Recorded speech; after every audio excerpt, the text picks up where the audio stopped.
নেত্রকোনায় বাঁধ ভেঙে নতুন এলাকা প্লাবিত। কুমিল্লায় ফের বন্যার শঙ্কা। ময়মনসিংহ শেরপুরে বন্যার কিছুটা উন্নতি।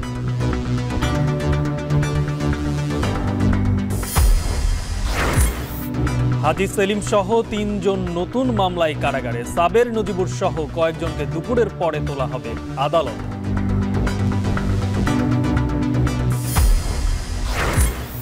ক্যাপাসিটি চার্জের নামে অর্থ লুটপাটের বোঝা জনগণের ঘাড়ে। ক্ষতি পোষাতে নিয়ন্ত্রক সংস্থার সক্ষমতা বাড়ানোর দাবি।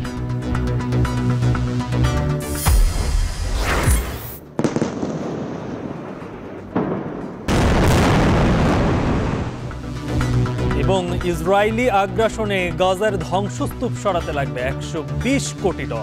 রয়ে গেছে অবিস্ফোরিত বোমা ও 10,000 মরদেহ।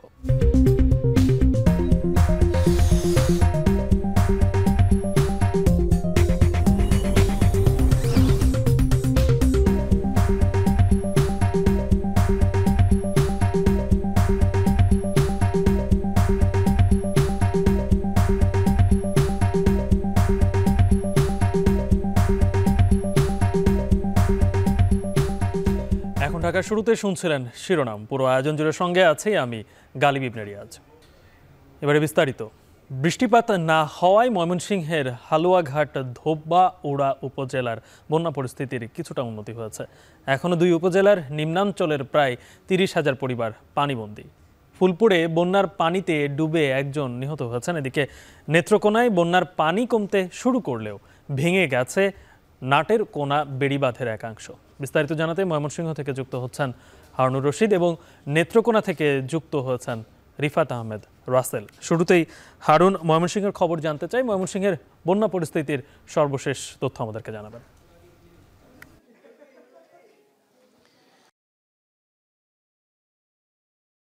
বিশেষ করে হালুয়াঘাট এবং ধোবাউড়ার যে প্রথম দিকে যেদিকে বন্যা দেখা দিয়েছিল যে ইউনিয়নগুলোতে, সেগুলোতে কিছুটা উন্নতি হয়েছে, পানি কমেছে, কিন্তু নিম্নাঞ্চলের যে ইউনিয়নগুলো রয়েছে সেগুলো কিন্তু নতুন করে প্লাবিত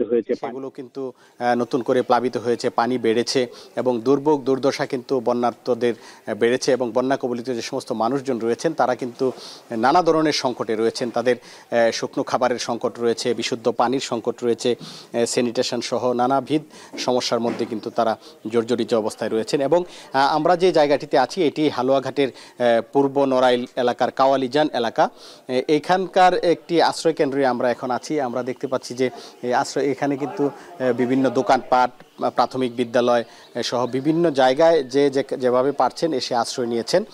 কিন্তু এই আশ্রয় নেওয়ার 4-5 দিন ধরে এখানে আশ্রয় নিলেও কিন্তু এই আশ্রয় কেন্দ্রগুলোতে এখনও সরকারি বেসরকারি কোনো ধরনের সাহায্য সহযোগিতা বা ত্রাণ সহায়তা কিন্তু এখনও পৌঁছায়নি, যার কারণে এই এলাকার মানুষ কিন্তু একটি দুর্ভোগের মধ্যে আছেন এবং তারা কিন্তু একেবারে নিতান্ত প্রয়োজনেও বের হতে পারছেন না এবং বের হওয়ার একমাত্র মাধ্যম সেটি হচ্ছে নৌকা। সেই নৌকারও কিন্তু স্বল্পতা রয়েছে, যার কারণে মানুষজন অনেকেই পানিবন্দী অবস্থায় মানবেতর জীবনযাপন করছেন। হালুয়াঘাট এলাকার 12টি ইউনিয়ন রয়েছে, একটি পৌরসভা সহ 12টি ইউনিয়ন। এর মধ্যে পৌরসভা শুরুতেই আক্রান্ত হয় এবং 2-3টি ইউনিয়ন আক্রান্ত হয়। সেই ইউনিয়নের পানি নেমে গিয়েছে। এখন পর্যন্ত পৌরসভা সহ 5টি ইউনিয়নের হালুয়াঘাটের 5টি ইউনিয়নের পানি কমেছে এবং দুর্ভোগও কিছুটা কমেছে এবং 7টি ইউনিয়নে কিন্তু পানি অনেকটাই বেড়েছে, যার কারণে এই 7টি ইউনিয়নের মানুষ এখনও দুর্ভোগে আছেন। হালুয়াঘাটের প্রায় এখনও 20,000 পরিবার পানিবন্দী অবস্থায় রয়েছে এবং লক্ষাধিক মানুষ যারা বন্যার কারণে কষ্ট করছেন এবং মানবেতর জীবনযাপন করছেন। অন্যদিকে ধোবাউড়া উপজেলার 7টি ইউনিয়নের মধ্যে 3টি ইউনিয়নের পানি কমেছে এবং 4টি ইউনিয়নে এখনও পানি রয়েছে এবং 4টি ইউনিয়নের মানুষজন কিন্তু দুর্ভোগ দুর্দশার মধ্যে আছেন। ফুলপুর উপজেলার 2টি ইউনিয়ন বন্যায় প্লাবিত হয়েছে এবং বন্যার পানিতে ডুবে একজনের মৃত্যু হয়েছে বলে আমরা জানতে পেরেছি। গতকাল সকালে একজন বন্যার পানির তুরে ভেসে যায় এবং সকালে পরদিন সন্ধ্যায় ফায়ার সার্ভিস কর্মীরা সেই ব্যক্তির লাশ উদ্ধার করে এবং প্রশাসনের পক্ষ থেকে তৎপরতা চালানো হচ্ছে। আমরা দেখেছি যে বন্যা শুরুর দিকেই সেনাবাহিনীর সদস্যরা উদ্ধার তৎপরতায় ছিলেন। র্যাপিড রেসপন্স বিডি নামে একটি সংগঠন, রেড ক্রিসেন্টের সদস্যদেরকে আমরা উদ্ধার কাজ করতে দেখেছি। তবে স্থানীয়রা যেটি বলছেন যে বন্যার যে প্রকোপ বা যে এলাকাগুলো আক্রান্ত রয়েছে তাদের এখন শুকনো খাবারের দরকার, বিশুদ্ধ পানির দরকার, ওষুধের দরকার। এই সুবিধাগুলো যেন দ্রুত পৌঁছানো হয়। কারণ এদিকে আপনার পাশের জেলা নেত্রকোনায় বাঁধ ভেঙে নতুন করে নিম্নাঞ্চলের কিছু এলাকা প্লাবিত হচ্ছে, সেই খবর জানাতে আমার সঙ্গে ইতিমধ্যে যুক্ত আছেন রাসেল। এর আগের সংবাদেও আপনি যুক্ত হয়েছিলেন, বলছেন রাতে বাঁধ ভেঙে আপনি দেখাচ্ছিলেন যে পানি প্রবেশ করছে। এখনকার সর্বশেষ কি অবস্থা সেখানে?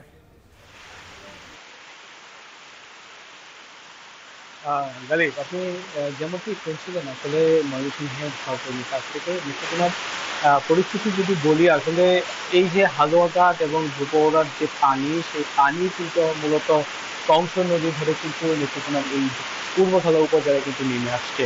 এছাড়াও যে পাশের যে সোমেশ্বরী নদী রয়েছে, সেই সোমেশ্বরী মেঘালয়ের পানি কিন্তু এখন অনেকটাই কমে গেছে। এখন শুধু ধুপৌড়া এবং হালুয়াঘাটের পানিটা যতক্ষণ পর্যন্ত নেমে না যায় ততক্ষণ পর্যন্ত কিন্তু এই অঞ্চল নিম্ন অঞ্চলগুলোতে পানি থাকবে। আমি এই মুহূর্তে রয়েছি নাটেরকোনা বেড়িবাঁধের উপরে। আমার ঠিক পেছনে আপনি দেখতে পাচ্ছেন এখানে কিন্তু প্রচন্ড গতিতে কিন্তু এই বাঁধ দিয়ে কিন্তু নিম্ন অঞ্চলগুলোতে পানি প্রবেশ করছে। এই পানির যে শব্দ, আমরা কিন্তু এই শব্দ শুরু থেকেই শুনছি। তবে স্থানীয়রা যেমনটা বলছেন যে আসলে গতকাল থেকে কিন্তু আজকে একটু পানি কমেছে, যার ফলে কিন্তু পানির যে গতি, সেই গতি কিন্তু একটু কমে এসেছে। আর পানি উন্নয়ন বোর্ড যেমনটা আমাদেরকে জানিয়েছেন যে এখন পর্যন্ত যে এলাকাগুলো ক্ষতিগ্রস্ত হয়েছে, বিশেষ করে এই নাটেরকোনা বাঁধের যে অংশ ক্ষতিগ্রস্ত হয়েছে, তারা এই বাঁধটিকে মেরামতের জন্য ইতিমধ্যে প্রস্তুতি নিতে শুরু করেছেন। পানি নেমে গেলেই হয়তো তারা কাজ শুরু করবেন। এছাড়াও প্রশাসন যেমনটি জানিয়েছেন যে এলাকাগুলো ক্ষতিগ্রস্ত হয়েছে তাদের তালিকা প্রস্তুত করা হয়েছে। তালিকা প্রস্তুতের পর কিন্তু তারা তাদের মতো সাহায্য সহযোগিতা শুরু করবে। আর গালিব, একটা জিনিস আপনাকে বলে রাখি, এখন পর্যন্ত কিন্তু জেলার 4টি উপজেলা এই বন্যার পানিতে মোটামুটি পানিবন্দী মানুষ রয়েছে। তবে উদ্যানের দিকে পানিবন্দী মানুষ কিন্তু এখন অনেকটাই কমতে শুরু করেছে, তবে ভাটি থেকে এখনো পানিবন্দী সংখ্যা কিন্তু বাড়ছে। এখন পর্যন্ত যদি বলি প্রায় 1.5 লাখের উপরে কিন্তু মানুষ পানিবন্দী রয়েছে। তো প্রশাসনের পক্ষ থেকে কিন্তু তাদেরকে সার্বিক সহযোগিতার পাশাপাশি আমরা দেখেছি আসলে সেনাবাহিনীর পক্ষ থেকে কিন্তু তাদেরকে রান্না করা খাবার কিন্তু অন্যান্য সাহায্য সহযোগিতার জন্য কিন্তু তারা এগিয়ে আসছেন। আর এই যে বাঁধের অংশ ভাঙার ফলে কিন্তু আশপাশের যে নিম্ন এলাকা, বিশেষ করে ধানি জমি কিন্তু প্লাবিত হয়েছে সবচেয়ে বেশি। তো এই ছিল আমার কাছে গালিব নেত্রকোনা থেকে বন্যা পরিস্থিতির সর্বশেষ। গালিব। ময়মনসিংহ এবং নেত্রকোনার বন্যার সর্বশেষ অবস্থা জানাচ্ছিলেন আমাদের দুই সহকর্মী। এদিকে বৃষ্টিতে কুমিল্লার দক্ষিণের 3টি উপজেলায় আবারও বন্যার আশঙ্কা দেখা দিয়েছে। এর মধ্যে প্লাবিত হয়েছে দক্ষিণের কিছু এলাকা, পানির নিচে তলিয়ে আছে হেক্টর পর হেক্টর ফসলি জমি ও গ্রামীণ সংযোগ সড়কগুলো। কুমিল্লার মনোহরগঞ্জ উপজেলা থেকে এনে বিস্তারিত জানাতে যুক্ত হচ্ছেন সহকর্মী মাসুদ আলম। মাসুদ, কিছুদিন আগেই এই অঞ্চলের মানুষ ভয়াবহ বন্যার তারা পরিস্থিতি দেখেছে কিংবা সম্মুখীন হয়েছিলেন, আবারও নতুন করে বন্যা পরিস্থিতির সৃষ্টি হচ্ছে। কি মনে হচ্ছে, বন্যা পরিস্থিতি তৈরি হওয়ার কোনো সম্ভাবনা আছে কিনা?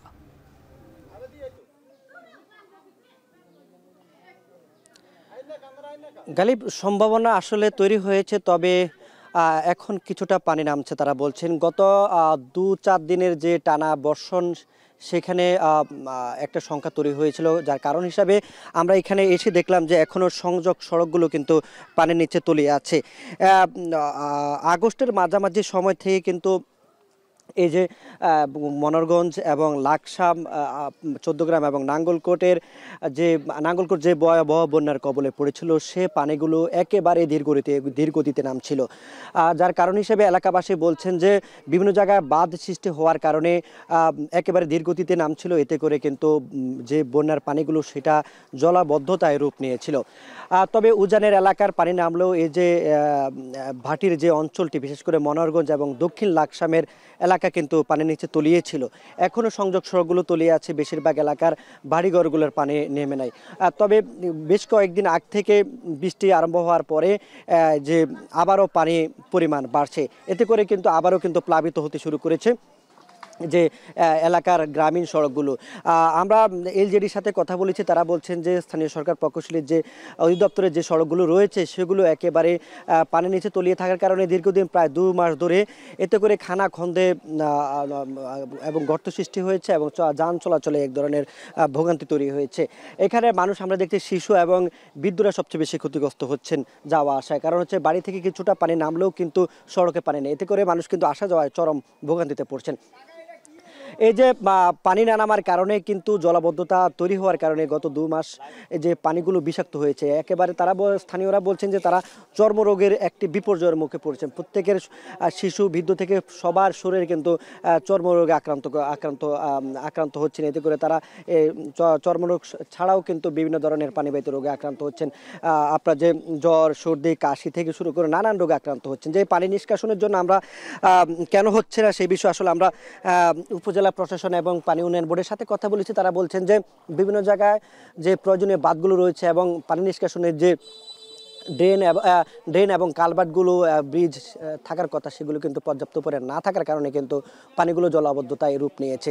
এই জলাবদ্ধতা নিরসনের চান একই সঙ্গে যে যারা কৃষক রয়েছেন তারা বলছেন যে হেক্টর পর হেক্টর ফসলের জমি পানি নিচে চলে যাচ্ছে, এতে করে কিন্তু তারা চাষাবাদ করতে পারছে না। ভাই, এই ছিল কুমিল্লা থেকে।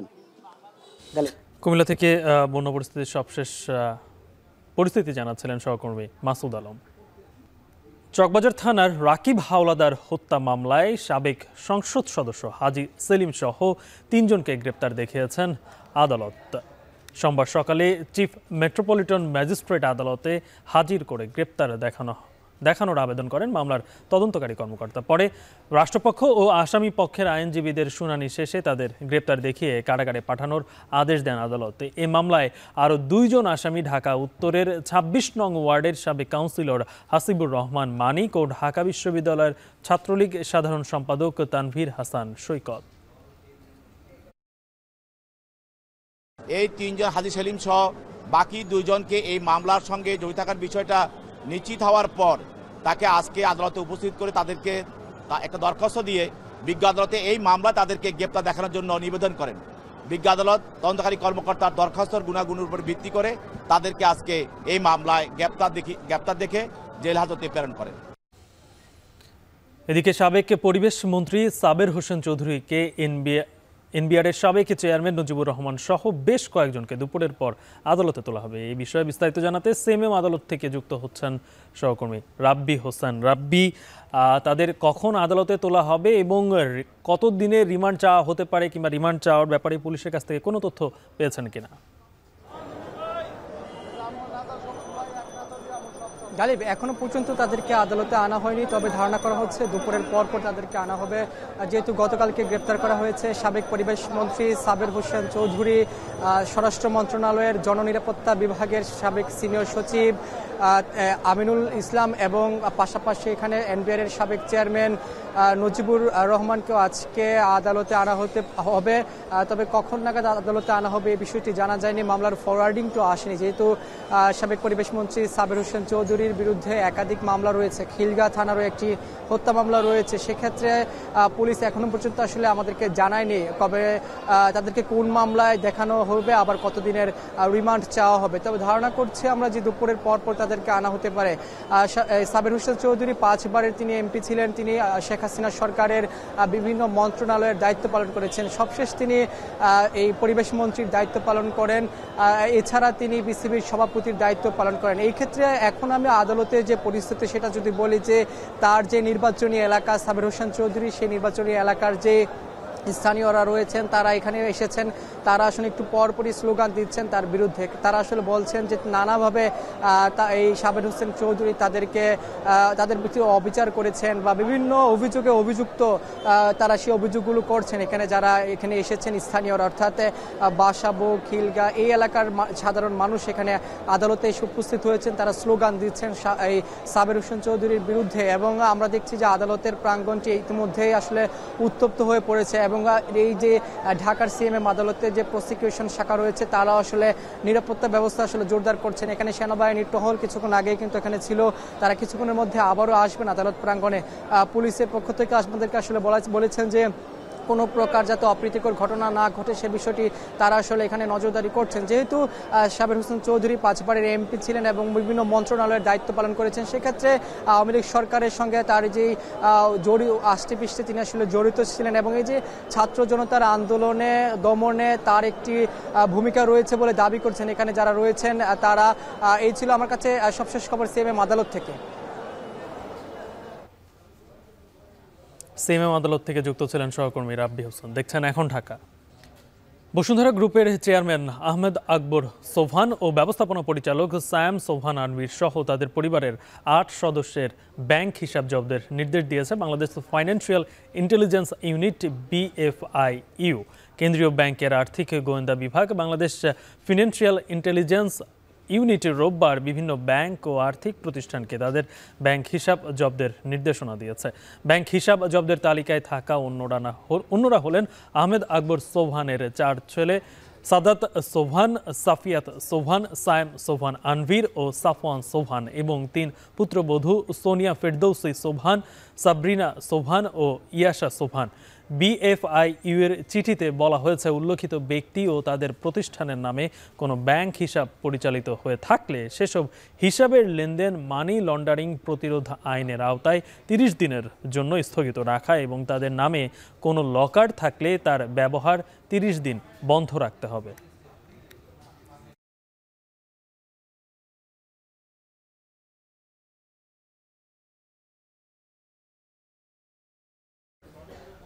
দুর্গোৎসব ঘিরে সারা দেশে মণ্ডপে মণ্ডপে নানা প্রস্তুতি চলছে। শেষ সময়ের সাজসজ্জার কাজও চাঙ্গা ডেকোরেটর ব্যবসা।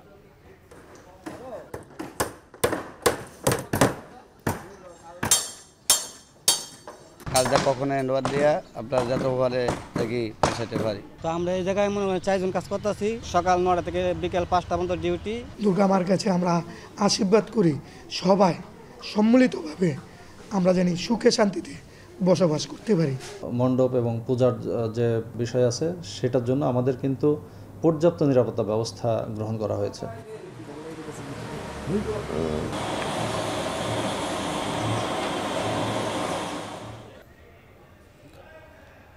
শারদীয় দুর্গাপূজার জন্য ঢাকেশ্বরী মন্দিরের সার্বিক নিরাপত্তা ব্যবস্থাপনা পরিদর্শন করে কথা বলছেন পুলিশের মহাপরিদর্শক। সরাসরি যুক্ত হচ্ছে।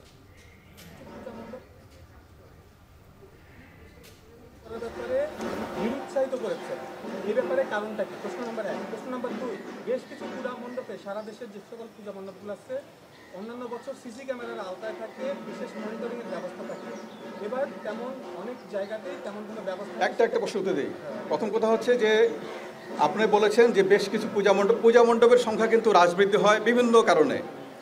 এবার কোনো অঞ্চলে কিছুটা বন্যার কারণে অনেকেই হয়তো সেই জায়গায় পূজা 2-1টা ক্ষেত্রে, বেশি কিছু ঘটে নাই, সেই সংখ্যাটা নিতান্তই কম। আমাদের 31,500-এর বেশি পূজা মণ্ডপ, সেখানে পূজা উদযাপন করা হবে। এবং আপনারা শুনে খুশি হবেন, ঢাকায় কিন্তু পূজার সংখ্যা বেড়েছে, পূজা মণ্ডপের সংখ্যা ঢাকায় 7টা বেড়েছে, তাই না? ঢাকায় যে পূজা মণ্ডপ ছিল সেখানে যা ছিল আগে তার থেকে 6টি পূজা মণ্ডপ বৃদ্ধি পেয়েছে। সুতরাং এটা এই কমা বাড়ার সঙ্গে অন্য কোনো কিছু জড়িত না। সিসি ক্যামেরার কথা যেটা বলেছেন, আমরা সকলকে অনুরোধ করেছি যে প্রতিটি পূজা মণ্ডপে সিসি ক্যামেরা, IP ক্যামেরা থাকলে নজরদারি করা সম্ভব হয় আর ভালো হয়। অনেকেই বিশেষ করে গুরুত্বপূর্ণ যে পূজা মণ্ডপগুলি আছে, যেগুলি একটু আমাদের মনে হয় যে ঝুঁকি তৈরি হতে পারে, সেই সব জায়গায় পূজা মণ্ডপে সিসি ক্যামেরা আছে, ব্যবস্থা রাখা হয়েছে। শুধুমাত্র একেবারে প্রত্যন্ত এলাকায় অনেক জায়গায় সামর্থ্যের কারণে বা এটার সহজলভ্য না, সেই কারণে এই টেকনোলজি কিন্তু করা যায় নাই, সব জায়গায় সম্ভব হয় নাই। কিন্তু এটা নিয়ে কোনো শঙ্কার কিছু নাই। ওখানে আমাদের যে যারা ভলান্টিয়ার এবং যারা পূজা মণ্ডপে কিন্তু প্রতিটা জায়গায়, আপনারা জানেন প্রতিটা পূজা মণ্ডপে আনসার VDP সদস্যরা থাকবে এবং প্রতিটা পূজা মণ্ডপে এই যেগুলি সাধারণ পূজা মণ্ডপ, এই যে আমাদের হিসাবে যেটি 32,000 ছিল, কিছু কম বেশি হতে পারে, প্রতিটি পূজা মণ্ডপে পর্যাপ্ত সংখ্যক আনসার VDP সদস্য 24 আওয়ার্স তারা ডিউটি করবে। আমরা দেখছি যে অনেক পুলিশ সদস্য বা পুলিশ কর্মকর্তারা এখনো পুলিশে জয়েন করেনি, কিছু শীর্ষ কর্মকর্তা তারা দেশের বাইরে পালিয়ে গেছে না দেশে আছে, এই ব্যাপারে কোনো তথ্য আমরা পাইনি। তো এই ব্যাপারে আপনাদের কাছে কী তথ্য আছে? যদিও পূজার সঙ্গে সম্পর্কিত প্রশ্ন না, তারপরও বলি, এটা সব জায়গায় আমরা ফেস করি প্রশ্নটা। একটা বিষয় হচ্ছে, যারা বিভিন্ন মামলায় আসামি হয়েছে, এখানে আমাদের অনেক পুলিশ সদস্য আসামি হয়েছে এবং যেসব সদস্য যার সম্পৃক্ততা আমরা পেয়েছি, প্রমাণ পেয়েছি, আপনারা জানেন ইতিমধ্যে সেই সকল সদস্য অনেককে আমরা গ্রেপ্তার করেছি। এই সংখ্যাটা 17 জন পুলিশ সদস্য, এখানে সিনিয়র কর্মকর্তারা রয়েছেন, মাঠ পর্যায়ে কর্মকর্তা রয়েছেন, তাদেরকে গ্রেপ্তার করেছে। অনেক সদস্য আছে যারা মামলা আসামি হয়েছে এবং অনেকেই আছে যারা বিভিন্ন কারণে হয়তো এই কর্মস্থলে থাকছেন না, বা তারা আমাদের যে বিপ্লব, দ্বিতীয় বিপ্লব যেটাকে আমরা বলেছি, ছাত্র জনতার অভ্যুত্থানের মধ্যে যে বিপ্লব সংগঠিত হয়েছে, তারপরে অনেকেই যারা অ্যাক্সেস করেছে তারা কিন্তু নাই, এবং সংখ্যাটা নিতান্তই অল্প। আপনারা জানেন, যেটি আমরা একেবারে ইউনিট ওয়াইজ হিসাব করে দেখেছি, এটি সংখ্যা হচ্ছে মাত্র 187 জন। 2,14,000 15,000 সংখ্যক বাহিনীর সদস্য, মানে একটা বাহিনী, সেখানে 187 জন যে কোনো সময়ে যারা বিভিন্ন কারণে গরহাজি হতে পারে, নাম্বার 1। নাম্বার 2 হচ্ছে যারা গরহাজি সদস্য, ইতিমধ্যে তাদেরকে তাদের যে ডিপার্টমেন্টের অ্যাকশন সেটা কিন্তু শুরু হয়েছে, তাদেরকে কৈফিয়ত তলব করা হয়েছে, তারা কেন গরহাজির, তাদেরকে হাজিরের জন্য নোটিশ করা হয়েছে, এবং তারা যদি না আসে আমাদের ব্যবস্থা ক্লিয়ার, তাদেরকে চাকরিতে রাখার কোনো সুযোগ নাই। শারদীয় দুর্গাপূজা উপলক্ষে ঢাকেশ্বরী মন্দিরে প্রস্তুতির আগে কথা বলছিলেন পুলিশ মহাপরিদর্শক। আমরা সরাসরি যুক্ত ছিলাম সেখান থেকে। এদিকে রাজশাহীতে প্রতিমা তৈরিতে শেষ মুহূর্তের ব্যস্ততায় কারিগররা, পাশাপাশি চলছে মণ্ডপ তৈরি ও সাজসজ্জার কাজ। এ বিষয় নিয়ে বিস্তারিত জানাতে আমাদের সঙ্গে রাজশাহী নগরীর রানীবাজার থেকে যুক্ত হয়েছেন সহকর্মী মাসুমা আক্তার। মাসুমা, কি অবস্থা? উৎসব কেন্দ্রিক বাণিজ্য কেমন জমেছে এবং সর্বশেষ পুজোর প্রস্তুতি রাজশাহীতে কেমন দেখছেন?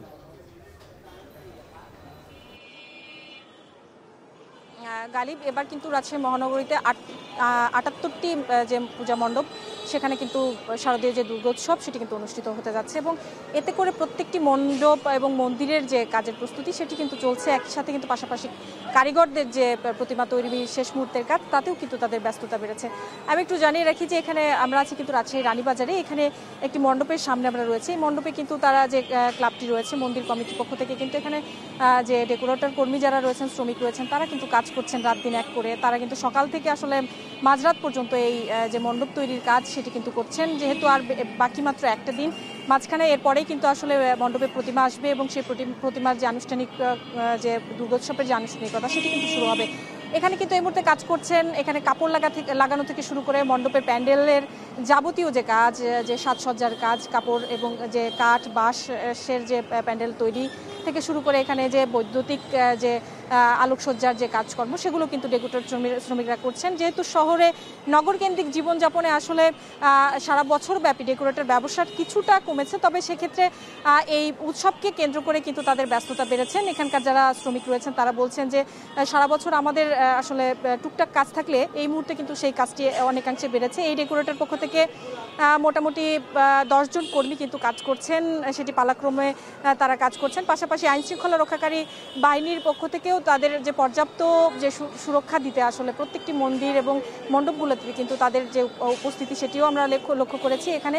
তবে পূজা কমিটির সদস্য যারা রয়েছেন তারা বলছেন যে এবার কিন্তু পুজোটা তারা নানাবিধ আসলে পরিবর্তিত সময়ে নিরাপত্তাহীনতা থেকে শুরু করে বিভিন্ন ধরনের জটিলতার কারণেই আসলে এবার পূজার আয়োজনটি কিছুটা সংক্ষেপে করেছেন। সেই জাঁকজমকতাটা প্রতি বছরের মতো এবার সেরকমটি আসলে হচ্ছে না। তবে তারা আনুষ্ঠানিকভাবে যে পূজাটি সেটি সম্পন্ন করার যাবতীয় প্রস্তুতি কিন্তু এর মধ্যে নিয়ে ফেলেছেন। এই ছিল আমার কাছে রাজশাহী রানীবাজার থেকে দুর্গোৎসবের প্রস্তুতির সর্বশেষ খবর। মাসুমা, আমরা এবার একটু সিরাজগঞ্জের খবর জানতে চাই। সেখানে আছেন আমাদের সহকর্মী রিফাত। কারিগরদের প্রতিমা তৈরির কাজ শেষ হয়েছে কিনা? আর তো মাত্র 2 দিন পরে আসলে পূজার এই আনুষ্ঠানিকতা শুরু হতে যাচ্ছে।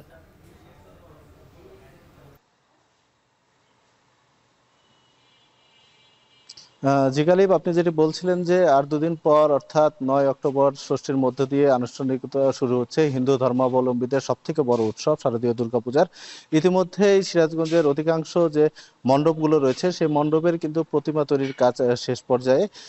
এখন রং তুলির আঁচড়ে কিন্তু প্রতিমার যে অনিন্দ সুন্দর রূপ সেটি কিন্তু ফুটিয়ে তোলা হচ্ছে। বিশেষ করে প্রতিমার যেগুলো সরঞ্জাম রয়েছে, বিশেষ করে কাপড়ের পাশাপাশি বিভিন্ন অলংকারে কিন্তু তাদেরকে সজ্জিত করা হচ্ছে। বিশেষ করে দুর্গার প্রতিমার পাশাপাশি কার্তিক, গণেশ, সরস্বতী এবং লক্ষ্মী এই প্রত্যেকটা প্রতিমাই কিন্তু রঙের তুলিতে সুন্দর সাজে কিন্তু সজ্জিত করা হয়েছে।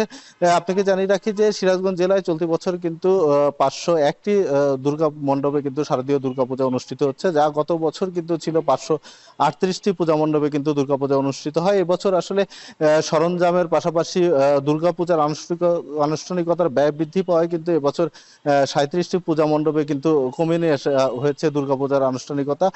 পাশাপাশি আপনাকে জানিয়ে রাখি যে এখন কিন্তু বর্তমানে সিরাজগঞ্জের যেগুলো মণ্ডপগুলো রয়েছে এই মণ্ডপগুলোতে কিন্তু সাজসজ্জার কাজ চলছে, বাহারি সাজে কিন্তু মণ্ডপগুলো সাজিয়ে তোলা হয়েছে। পাশাপাশি আরেকটি বিষয় আপনাকে জানিয়ে রাখি যে সিরাজগঞ্জের যে ঐতিহ্য রয়েছে, শহর জুড়ে প্রধান প্রধান সড়কগুলোকে আলোকসজ্জার কাজ সেটি কিন্তু চলছে। প্রতিটি সড়ককে কিন্তু বর্ণিল বাতিতে কিন্তু সাজিয়ে তোলা হচ্ছে এবং তারা আশা করছেন যে এবছরও আসলে জাঁকজমকপূর্ণভাবে শারদীয় দুর্গোৎসব সিরাজগঞ্জে অনুষ্ঠিত হবে। তো গালিব, সিরাজগঞ্জ থেকে এই ছিল আমার কাছে শারদীয় দুর্গোৎসবের সবশেষ। সারা দেশেই জোরে সোরে চলছে দুর্গাপূজার প্রস্তুতি, সেই খবর জানাচ্ছিলেন রাজশাহী এবং সিরাজগঞ্জ থেকে আমাদের প্রতিনিধিরা। রাজনৈতিক বিবেচনায় বিনা দরপত্রে বিদ্যুৎ কেন্দ্র নির্মাণ করেছে বেসরকারি প্রতিষ্ঠান, আর তার খরচ দিয়েছে সরকার। তবে মালিকানা থেকে গেছে কতিপয় ব্যক্তির হাতে। এভাবেই ক্যাপাসিটি চার্জের নামে রাষ্ট্রীয় অর্থ লুটপাট করেছে শেখ হাসিনা সরকারের ব্যবসায়ী ও রাজনৈতিক সিন্ডিকেট, যার বোঝা চেপেছে জনগণের ঘাড়ে। বিশেষজ্ঞরা বলছেন ক্ষতি পোষাতে সংস্কারের পাশাপাশি সক্ষমতা বাড়াতে হবে এনার্জি রেগুলেটরি কমিশনের। আরও জানাচ্ছেন মাঝার মাহবুব। শতভাগ বিদ্যুতায়নের ঘোষণা দিয়ে ক্ষমতায় আসার পর 2009 থেকে 24 সাল পর্যন্ত 125টিরও বেশি সরকারি বেসরকারি রেন্টাল, কুইক রেন্টাল ও আইপিপি পাওয়ার প্ল্যান্ট নির্মাণ করেছে আওয়ামী লীগ সরকার। মূলত বিশেষ আইন 2010-এর অধীনে বিনা দরপত্রে অনুমোদন আর নবায়ন করা এসব পাওয়ার প্ল্যান্টের মাধ্যমে কিছু আওয়ামী লীগ নেতা ও তাদের ঘনিষ্ঠ ব্যবসায়ীদের লুটপাটের সুযোগ করে দিয়েছে শেখ হাসিনা। অপরিকল্পিত পাওয়ার প্ল্যান্ট বসালেও লুটপাটের পদ্ধতি ছিল আইনসিদ্ধ ও ছকে সাজানো। 2022 পর্যন্ত আজিজ খানের মালিকানাধীন সামিট গ্রুপই ক্যাপাসিটি চার্জ নিয়েছে 10,000 কোটি টাকার বেশি। যুক্তরাজ্য ভিত্তিক কোম্পানি এগ্রিকো ইন্টারন্যাশনালকে দেওয়া হয়েছে 7,932 কোটি টাকা। চীনা কোম্পানি এরদা পাওয়ার হোল্ডিংস নিয়েছে 7,523 কোটি টাকা। দেশীয় কোম্পানি ইউনাইটেড গ্রুপকে দেওয়া হয়েছে 6,575 কোটি টাকা। রুরাল পাওয়ার কোম্পানি লিমিটেডকে দেওয়া হয়েছে 5,117 কোটি টাকা। বাংলা ক্যাট গ্রুপ নিয়েছে 5,067 কোটি টাকা। পায়রা কয়লা বিদ্যুৎ কেন্দ্র পেয়েছে 4,550 কোটি টাকা। ওরিয়ন গ্রুপ 4,862 কোটি এবং খুলনা পাওয়ার কোম্পানি 4,054 কোটি টাকা। পুঁজিবাজারে তালিকাভুক্ত কেপিসিএল এর 35% শেয়ার রয়েছে সামিট গ্রুপের কাছে ও 35% ইউনাইটেড গ্রুপের কাছে। খুলনা পাওয়ারের ক্যাপাসিটি চার্জের বড় অংশই গেছে সামিট ও ইউনাইটেডের কাছে। এখনও বাকি আছে 2023-24 সালের হিসাব। এছাড়া ভারত থেকে বিদ্যুৎ আমদানি করতে গিয়ে গত 9 বছরে ক্যাপাসিটি চার্জ দিতে হয়েছে প্রায় 11,015 কোটি টাকা। এসব কেন্দ্রের বেশিরভাগেরই মোট বিনিয়োগের মাত্র 25 থেকে 30% বিনিয়োগকারীর, বাকি পুরোটাই ঋণ। পিডিবির মাধ্যমে সরকার সুদসহ সেই ঋণ চুক্তি অনুযায়ী শোধ করেছে 3 বছরে। পাশাপাশি ইকুইটি বিনিয়োগের ওপর দেওয়া হয়েছে মুনাফা বা রিটার্ন অন ইকুইটি। এভাবে প্রতি বছর সরকার যে অর্থ পরিশোধ করেছে সেটাই ছিল ক্যাপাসিটি চার্জ। তবে সরকার বিদ্যুৎ কেন্দ্রের নির্মাণ ব্যয় পরিশোধ করলেও এর মালিকানা ওই কোম্পানির কাছেই থেকে গেছে। অর্থাৎ বিদ্যুৎ কেন্দ্র নির্মাণ করে ঋণের টাকাও পরিশোধ করা হতো সরকারকে দিয়ে, আর একাধিকবার নবায়ন করা সেই কেন্দ্রের ক্যাপাসিটি চার্জ সহ বিদ্যুৎ বিক্রির টাকা গেছে কোম্পানির মালিকের পকেটে। এর মধ্যে অবকাঠামোগত নির্মাণ সামগ্রী আমদানিতে পরিশোধিত অর্থ এবং ব্যাংক দেউলিয়া করে নেওয়া ঋণ ডলার হয়ে পাচার হয়েছে বিদেশেও। 2009 যে শুরু করছিলাম 2,500-3,000 মেগাওয়াট ডেফিসিট, এত বছরের এত উন্নয়নের পরেও কিন্তু 2,500-3,000 মেগাওয়াট ডেফিসিট রয়ে গেছে। পরিকল্পনার ভুল, বাস্তবায়নে ব্যর্থতা এবং দুর্নীতি, অবাধ দুর্নীতির কারণে এটা সৃষ্টি হয়েছে। সরকার যদি সদিচ্ছা থাকে সর্বক্ষেত্রে যে আমাদের জনগণের সমস্যার সৃষ্টি হবে না, আমাদের ভুল নীতির কারণে আমাদের সাধারণ জনগণের উপরে, ভোক্তাদের উপরে চাপ সৃষ্টি হবে না, সেটা যদি করতে পারি আমি মনে করি 2 থেকে 5 বছরের মধ্যে আমরা অনেক সহনশীল হতে পারবো। অন্তর্বর্তী সরকার দায়িত্ব নেওয়ার পর বাতিল করেছে 2010-এর আইন, গঠন করেছে জাতীয় কমিটিও। ইতিমধ্যে সামিট গ্রুপের 3টি, বেক্সিমকো ও ওরিয়ন গ্রুপের 1টি করে এবং ভারতের আদানির 1টি সহ দেশি বিদেশি অংশীদারিত্বের মালিকানায় মোট 11টি বিদ্যুৎ কেন্দ্রের তথ্য নিয়ে কাজ করছে জাতীয় কমিটি। যার মধ্যে আছে তেলভিত্তিক ও সোলার প্রকল্প। এক এক করে এসব প্রকল্পের যথাযথ তদন্ত করে পাচার হওয়া অর্থ ফেরাতে সর্বোচ্চ ক্ষমতা প্রয়োগ ও সংস্কারের পাশাপাশি এনার্জি রেগুলেটরি কমিশনের সক্ষমতা বাড়ালেই বিদ্যুৎ খাতের ক্ষতি পুষিয়ে তোলা সম্ভব বলে মনে করছেন বিশেষজ্ঞরা। আওতায় যে সমস্ত চুক্তিগুলো করা হয়েছে সব বাতিল করে তাদের সঙ্গে কোনোটা বাজেয়াপ্ত করবে সরকার, তাদের মালিকানা বাজেয়াপ্ত হয়ে গেলে তো তাদের মালিকানা নেই, বাজেয়াপ্ত করবে, আর কোনোটা তাদের সঙ্গে রিনেগোসিয়েশনে যাবে। রিনেগোসিয়েশনে যেতে হলে যেসব ব্যাপারগুলো কাজ করবে, যেখানে যতটুকু প্রতিযোগিতামূলকভাবে বিনিয়োগ হলে যেখানে যতটুকু তাদের কস্ট বা ব্যয় হওয়ার কথা ততটুকু ব্যয় ধরে যত টাকা তারা বেশি নিয়ে গেছে তত টাকা তাদের কাছ থেকে বিদ্যুৎ কেনার মাধ্যমে সমন্বয় হতে থাকবে আর বিদ্যুতের দাম কমে যাবে। এবং পাবলিক প্রকিউরমেন্ট রুল 2008 এটির আলোকে সমস্ত ধরনের আগামী দিনের যত বিদ্যুৎ খাতে চুক্তি হবে সেগুলো করা দরকার, যেটা বলা হয়ে থাকে প্রতিযোগিতামূলক মূল্যে রিভিউ কমিটির মাধ্যমে ওপেন বিডিংয়ে এই ধরনের বিডিংগুলো হলে আপনি অনেক কম মূল্যে বেটার কন্ট্রাক্ট আপনি তখন করতে পারবেন। বিদ্যুৎ জ্বালানি খাতের সংশ্লিষ্ট সকল প্রতিষ্ঠানের বিগত কয়েক বছরের কার্যক্রম পুনর্মূল্যায়নের পাশাপাশি এ খাতকে প্রতিযোগিতামূলক করতে শক্ত নীতি প্রণয়নের বিকল্প নেই বলে মত সংশ্লিষ্টদের। মাজহার মাহবুব, এখন ঢাকা। সমস্ত কোটা বন্ধ করে লটারির মাধ্যমে নগরবাসীকে আবাসন প্রকল্পে জায়গা দেওয়ার আহ্বান জানিয়েছেন গৃহায়ন ও গণপূর্ত মন্ত্রণালয়ের উপদেষ্টা। সোমবার সকালে রাজুক মিলনায়তনে বিশ্ব বসতি দিবসের আলোচনায় তিনি কথা বলেন। অনুষ্ঠানে রাজুকের বোর্ডের তরুণদের সম্পৃক্ততার দাবি করেছেন পরিবেশ, বন ও জলবায়ু পরিবর্তন মন্ত্রণালয়ের উপদেষ্টা। বসতি মানে কিন্তু আমার একটা খালি বাসা থাকবে তা না, বসতি মানে একটা বাসযোগ্য অবস্থানে আমি থাকবো সেটা। তো আশা করি সকল মাঠগুলো যে মেট্রো রেল কর্তৃপক্ষকে বলে ওরা কিছু জিনিসপত্র সরাচ্ছে, পান্থকুঞ্জ ছোট্ট একটা জায়গা সেখানেও উন্নয়নের সরঞ্জামাদি গিয়ে রাখা হচ্ছে। বসবাসের সবচেয়ে অযোগ্য নগরীর যে কলঙ্ক আমাদের বয়ে বেড়াতে হচ্ছে, আমরা তো এত অল্প সময়ে এটাকে বাসযোগ্য করতে পারবো না, কিন্তু আমরা একটা কংক্রিট কর্মপরিকল্পনা করে ফেলি এবং সেটা দিয়ে কাজটা শুরু করে দিই। এই কোটা সেই কোটা, কোটার কারণে আমরা এতগুলা প্লট নেব, কোটার কারণে আমরা অতগুলা করব, সমস্ত কোটা উঠিয়ে দেন, জনগণের জন্য উন্মুক্ত করে দেন না কেন? সমস্ত কোটা উঠিয়ে দিয়ে লটারির মাধ্যমে কেন ঢাকা শহরের জমি দেওয়া হয় না? এই ফ্যাসিলিটিগুলি বন্ধ করে দিতে হবে, তরুণদের এগিয়ে নিয়ে আসার পথ করে দিতে হবে। আমরা তো দরজাটা বন্ধ করে রাখি যেন তারা আসতে না পারে। এই দরজাগুলো খুলে দিতে হবে বাংলাদেশের মানুষের জন্য, তরুণদের জন্য। চট্টগ্রাম মেরিটাইম একাডেমি দক্ষ পেশাদার তৈরি ও রাজস্ব আদায়ের কারখানা বলে মন্তব্য করেছেন নৌপরিবহন মন্ত্রণালয়ের উপদেষ্টা এম শাখাওয়াত হোসেন। সকালে দেশের প্রথম মেরিন একাডেমি পরিদর্শনে গিয়ে ক্যাডেটদের সালাম গ্রহণ শেষে কথা বলেন তিনি।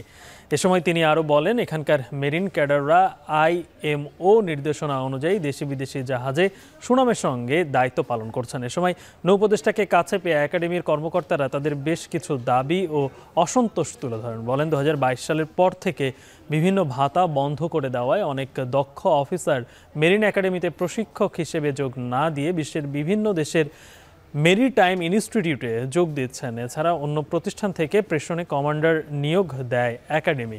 তবে শীঘ্রই এ নিয়ে ব্যবস্থা নেওয়ার আশ্বাস দেন নৌ উপদেষ্টা।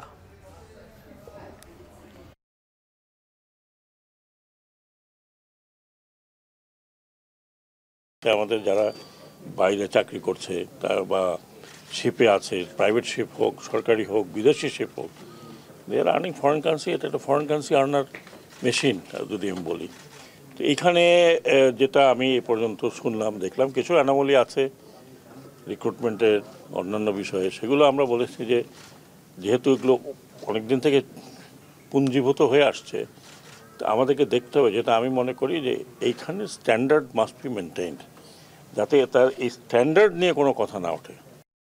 ব্রহ্মপুত্র নদ থেকে অপরিকল্পিত বালু উত্তোলন ও টানা বর্ষণে জামালপুর শহর রক্ষা বাঁধে দেখা দিয়েছে ভাঙন। ধসে গেছে সিসি ব্লক, ঝুঁকিতে আছে গুরুত্বপূর্ণ স্থাপনা।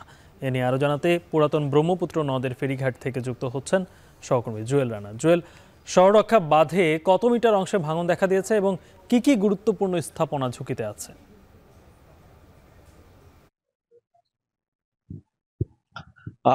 গালিব, শহর রক্ষা বাঁধ অর্থাৎ বলা চলে এটি শহরের অত্যন্ত গুরুত্বপূর্ণ একটি বাঁধ, অর্থাৎ ব্রহ্মপুত্র নদের পশ্চিম তীরে এই বাঁধটি, অর্থাৎ বলা চলে টানা ভারী বর্ষণ আর ব্রহ্মপুত্র নদ থেকে অপরিকল্পিতভাবে বালু উত্তোলনের ফলে এই ফেরিঘাট অংশে ধস দেখা যায়, ভাঙন দেখা যাচ্ছে, পাশাপাশি সিসি ব্লকও ধসে গিয়েছে, অর্থাৎ 15 থেকে 20 মিটারের মতো এই বাঁধটি ধসে গিয়েছে। ইতিমধ্যে পানি উন্নয়ন বোর্ডের কর্মকর্তারা গতকালকে এই ভাঙন কবলিত এলাকা পরিদর্শন করেছে। তারা গণমাধ্যম কর্মীদেরকে জানিয়েছে তারা খুব দ্রুত একটি টেন্ডার আহ্বানের মাধ্যমে তারা এই ক্ষতিগ্রস্ত এলাকাটি তারা প্রতিরোধ করবেন। আরেকটি বিষয়, জনগুরুত্বপূর্ণ দিক বিবেচনা করলে জামালপুর শহরের এই বাঁধ 5.5 কিলোমিটার এলাকা জুড়ে, অর্থাৎ পাথালিয়া থেকে ফেরিঘাট পর্যন্ত 5 কিলোমিটার এলাকা জুড়ে 51 কোটি টাকা ব্যয়ে 2013 সালে এই বাঁধটি নির্মাণ করা হয়েছিল। অর্থাৎ এই বাঁধের পাড় দিয়ে কি জামালপুরের জেলা প্রশাসকের কার্যালয়, এলজিডি ভবন, সার্কিট হাউস, পুলিশ সুপারের কার্যালয়, 250 শয্যা জেনারেল হাসপাতাল, এদিকে বলা